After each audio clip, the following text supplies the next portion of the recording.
nimuhorane umukama. Ibyo dusoma mu Injili ntagatifu yanditse Luka. Isinzi ry'abantu ryari rigendaniye Yezu, arahindukira ababarira ati, umuntu niyazi wanje ntahebe se na nyina, umugore n'abana, bene nyina n'abashikiwe, mbere n'amagara yiwe ntashobora kumbera umugendanyi. Ubutikorera umusaraba wiwe ngo ankwirikire ntashobora kumbera umugendanyi. Ninde muri mwebwe yoshaka kubaka inzu ntabanze ngo arabe ko afise ibiyujuje, kugira ngo amaze gutangura ntayite rukangara bose ngo bamutwenge bati, uyu muntu yatanguye kubaka inzu ariko vyamunaniye kuyuzuza. Cabure, nuyuhe umwami yoja gutera uwundi ntabanze kwiyumvira ko abantu b'ibihumbi 10 bashobora gutsinda uwuje kwivunisha ibihumbi 200. Atabishoboye arunga ikintumwa gusaba itekane wa mwami akiri kure. Nuko uwo wese muri mwebwe adashobora guheba ibyo atunze byose ntashobora kumbera umugendanyi. Dushimagize iyi nkuru nziza ya Yezu Kristo.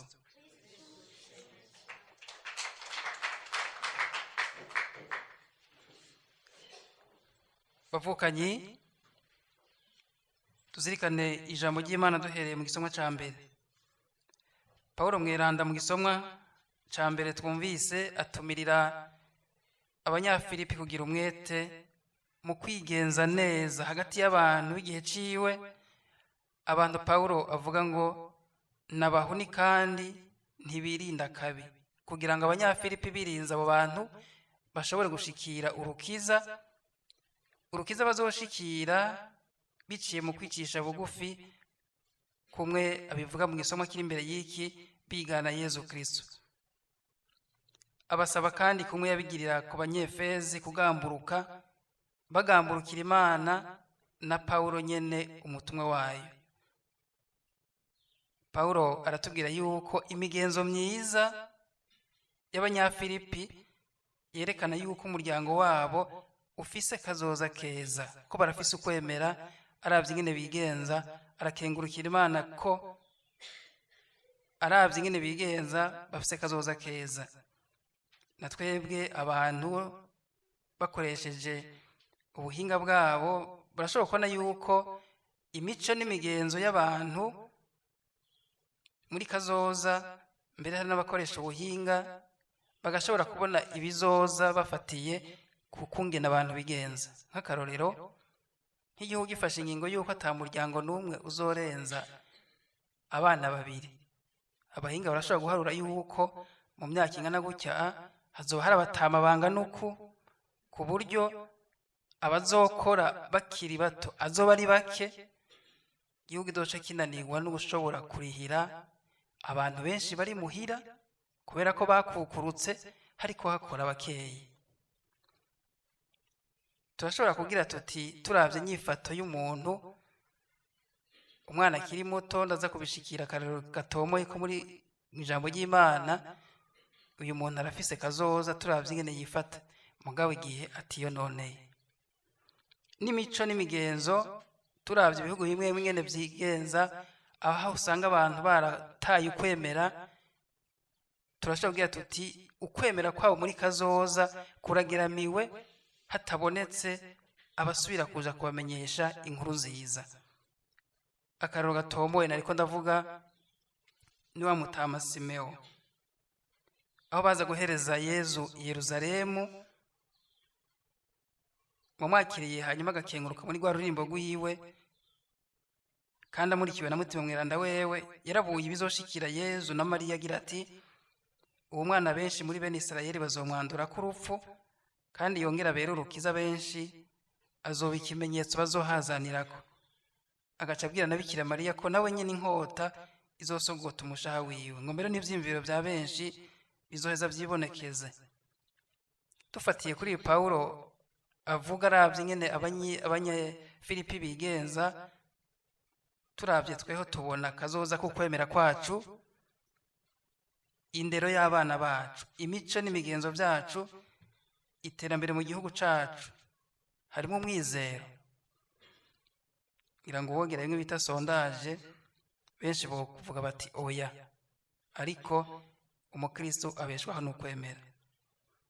Paulo mwiranda arasaba abanyafilipi ko bobandanya kurondera urukiza rwabo, ntibabigire kubera yuko ari wabo, babigire mu mwidegemvyo nk'abantu bakuze, kuko yari yarabahaye inyigisho zikwiye mu ntango kugira ngo igihe yatanguza umuryango bari bafise inyigisho zikwiye. Na twebwe biratwigisha yuko ekleziya iraduha ibyiza byinshi bidukuza mu kwemerana ko, kandi tubifashe neza bizodufasha gushikira urukiza. Ariko birasaba yuko natwe umwe wese agira uruhara rwiwe mu kwitagatifuza afashijwe n'inema y'Imana, kuko nta muntu yoshobora kwikiza n'inguvu canke ubuhinga bwiwe nkuko hari abavyibaza gutyo. Ibyo rero bisaba yuko abakristo bigira mu kuzirikana ijambo ry'Imana, umwe wese ku ruhara rwiwe canke mu migwi mito mito, ntituzirikane gusa, ntitwumvirize gusa iryo badusomera mu isengero. Birasaba rero yuko umwe wese ajya arizirikana, haba ku giti ciwe canke mu migwi. Nico kimwe n'ibisabisho, ntitwohereza mu byo ekleziya idutegekaniriza gusa, harakenewe ibisabisho by'umuryango n'igisabisho cy'umwe wese. Eka mbere umuntu arashobora kwitagatifuza mu gutera imbere mu bweranda no muri za ngendo nyeranda mu bibanza ekleziya yamaze kwemeza. Umutumwa Paulo arasaba abanyafilipi kuba intahinyuka n'aberanda, abana b'Imana, abatagira gatose hagati y'abantu b'iki gihe, niko yavuze, babahuni kandi batirinda kabi. Abakristo bo muri ico gihe bo muri Filipiya bari bake, bakaba bakikujwe n'abayahudi n'abapagani batari bake bataramenya Imana, bigenza nabi. Agaca bahamagarira rero kubabera akarorero akoresheje imvugo ngereranyo inyenyeri ngo zisayanganira mu ijuru, kurya izo nyenyeri Imana yaziremye kugira ngo ziboneshereze isi. Niko na Paulo yibutsa abanyafilipi, kubera umuco abo bari babakikuje bagendera mu kabi ataco bibanga. Na Musa nivyo yabanje kwibutsa abanyisirayeli imbere yuko bashika i Kanahani, ko bazoba bakikujwe n'abapagani, ntibaze bahirahire ngo bigenze nkabo, ahubwo bababera akarorero. Na twebwe uyu munsi nico duhamagariwe, kubera abandi akarorero keza, dukurikije rya jambo rya Yesu agira ati, ni mwebwe munyu w'isi, ni mwebwe umuco w'isi. Hari abakunda kwihenda gatoya bakavuga ngo ni mube umuco w'isi. Oya, ni ubunyene, ni mwebwe muri umuco w'isi, ni mwebwe muri umunyu w'isi. Ni wewe muco w'isi, ni we muco waho uherereye, ni wo muco waho barenganya, ni wo muco waho biba barya ibiturire ataco biba nk'uko Paulo mwiranda bivuga. Ni wo muco, ni wo munyu w'isi, ni wo utegerezwa gutanga akanovera aho ubuzima butagira umwizero.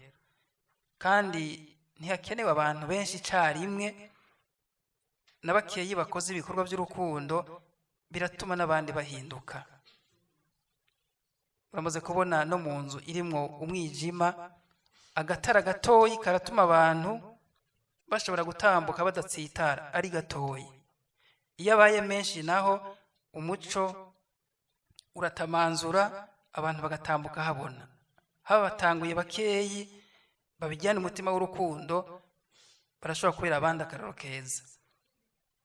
Wowe wunguruje abantu, ntubasabe 2,000, aho abandi baba bariko barapakira imodoka gushika naho zigomba gusaduka, atamahero batse, uzoba ubaye umuco n'umunyu w'isi aho uherereye, kandi birashoboka.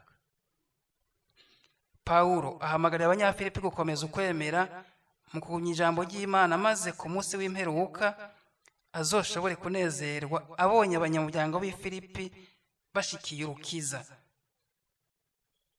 Anezerwe ko mbere yabafashije kugira ngo bagumye inyigisho yabahaye. Azonezerwa kubera Pawulo mwiranda azoba yaragize uruhara kugira ngo bashikire urukiza, kugira ngo natwe urukiza Imana yifuza ko abantu bose bashikira irucisha kuri twebwe. Umwe wese rero afise uruhara kugira ngo mwene babashikire urukiza. Hasigaye kumenya natwe umwe wese umwitwararika afitiye mwene wabo abajejwe, haba mu by'umubiri cyangwa umutima, kugira ngo abantu batere imbere.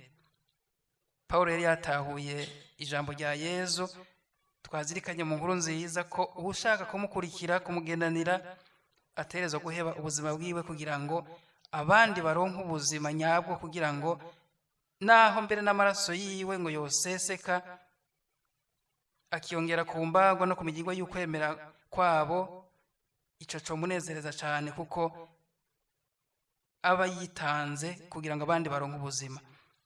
Umutima wo kwitangira abandi natwe turacawukeneye. Tuwusaba Imana mu kwirinda cyane cyane kuba basatuntu twanje, umwe wese yigungira ko tukiga mbere gusangira neza ivy'Imana iduha bivanye n'ivyo umwe wese akenera.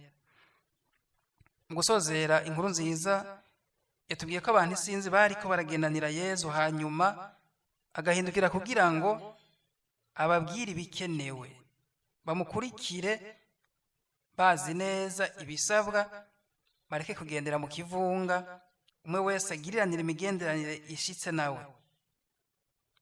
Abasaba kwanka inshuti n'ubuzima bwabo. Uwo wese akeneye kumukurikira n'ibyo bintu bibiri: kubanza kwanka inshuti n'ukwanka ubuzima bwiwe. Ariko iri jambo tworitegera gute? Si ukwanka gwagwango usanga ruganje imitima y'abantu benshi. Yesu agomba kwerekana ko bwabo ubuzima bwawe zaba inshuti udashobora kuzirutisha Yesu. Ni ukuvuga no gukunda Yesu gusumba ubuzima bwawe n'inshuti, gutyo niho nawe ashobora kukwereka ingene ukunda inshuti zawe, mbere akakwereka n'ingene uheza ukigenza neza. Ibyo bisaba kwiyumvira ubwa mbere umuntu ukwiwe atari mu kigwi bigereranywa n'ukubaka umunara canke inzu. Ibyo nabyo bigasaba kubanza kwiyumvira neza, gusuzuma ko umuntu afise uburyo, afise ibizoyuzuza kugira ngo nyine gutangura ntihave bamutwenga bagira bati yamunaniye, canke mbere ibigereranywa n'uyu mwami ashaka gutera uyundi mugabo, akabanza gusuzuma ko afise ingabo zikwiye zishobora guhangana n'izo zigira ngo zimutere. Mbere no ku rundi ruhande turashobora ibyo gukurikira Yesu kubigereranya no kwinjira mu rugamba, kwinjira mu gisirikare. Kwinjira mu gisirikare mugabo biratandukanye. Kwinjira mu gisirikare hari amahoro, no kwinjira mu gisirikare inkoho ziriko ziravuga, iwanyu yivuye zariko ziravuga, niyo uri kuraca ugiye aho bakwigishira ziriko ziravuga. Biratandukanye no kwinjira mu gisirikare mu gihe c'amahoro. Gukurikira Yesu rero bisaba no kwinjira, bizigereranya no kwinjira mu gisirikare mu gihe c'intambara. Uyu munsi Yesu atwibukije ko kumukurikira atari kureremba, atari kuyeyemvya, bidusaba kugira kigoro. Ako kigoro mugabo gaheza kagafashwa n'inema y'Imana. Dusabe umuvyeyi wacu Bikira Mariya adukandire kugira ngo tugire umwete mu kurondera urukiza, kandi dufashe n'abandi kurushikira mu kubabera umuco, gutyo tuzoshobore natwe twese guhimbarwa nk'uko twumvise Pawulo abivuga, avyifuza ko atazoba yaruhiye ubusa, kugira ngo natwe tugire uruhara ruboneka, kugira ngo abantu baronke urukiza, ntitubabere intambamyi, ntitubabere umuzimagiza, tugire Kristo.